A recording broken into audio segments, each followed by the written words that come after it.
Hi friends, hello everyone. ફરાળી માંડવી બટેટાની ખીચડી ક્યારે ઘરે ટ્રાય કરી છે? ઉપવાસ કે ફરાળમાં ચાલે તેવી માંડવી બટેટાની ખીચડીની રેસીપી ચાલો આપણે શરૂ કરીએ. સૌથી પહેલાં તો એક પ્લેટમાં મેં બધી વસ્તુઓ તૈયાર કરી લીધી છે, જેમ કે લીમડો, ટમેટાં, આદુ, મરચું અને બટેટાના ઝીણા ઝીણા ટુકડા કરી લીધા છે. આ બધી જ વસ્તુઓ મેં તૈયાર કરી લીધી છે. આદુ થોડું યુઝ કરવાનું છે. હવે એક કુકર લઈશું,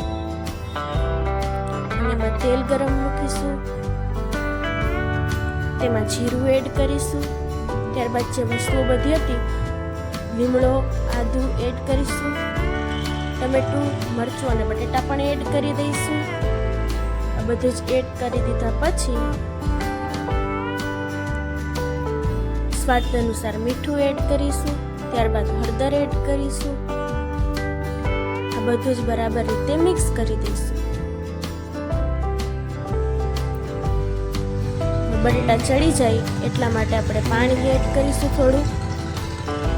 ત્યારબાદ કુકરમાં આપણે 2 થી 3 સીટી વગાડી લેવાની છે.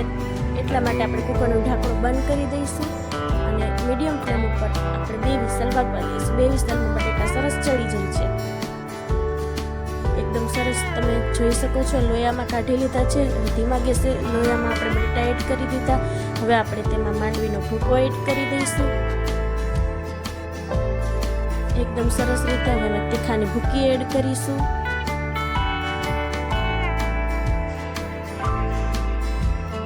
ત્યારબાદ લીંબુનો રસ એડ કરી દઈશું. લીંબુનો રસ એડ કરી દીધા પછી દહીં એડ કરી દઈશું. મોરું દહીં એડ કર્યું છે મેં આમાં. 2 ચમચા જેટલું દહીં એડ કરી દઈશું.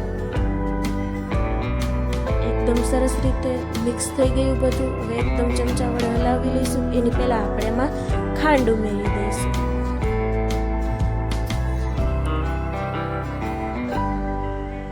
એકદમ ઉકળવા દઈશું. સરસ ઉકળી ગઈ છે.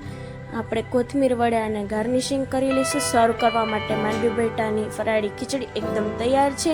તમે ઉપવાસમાં ખાઈ શકો છો. એક વખત ઘરે જરૂર ટ્રાય કરજો. ખૂબ જ સરસ રેસીપી છે.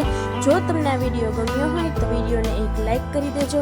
રેસીપી ઘરે ટ્રાય કરી અને પછી મને કમેન્ટમાં કહેજો કે આ રેસીપી તમને કેવી લાગી.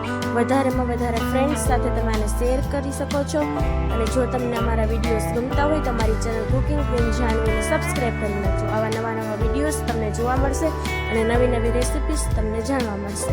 Thank you.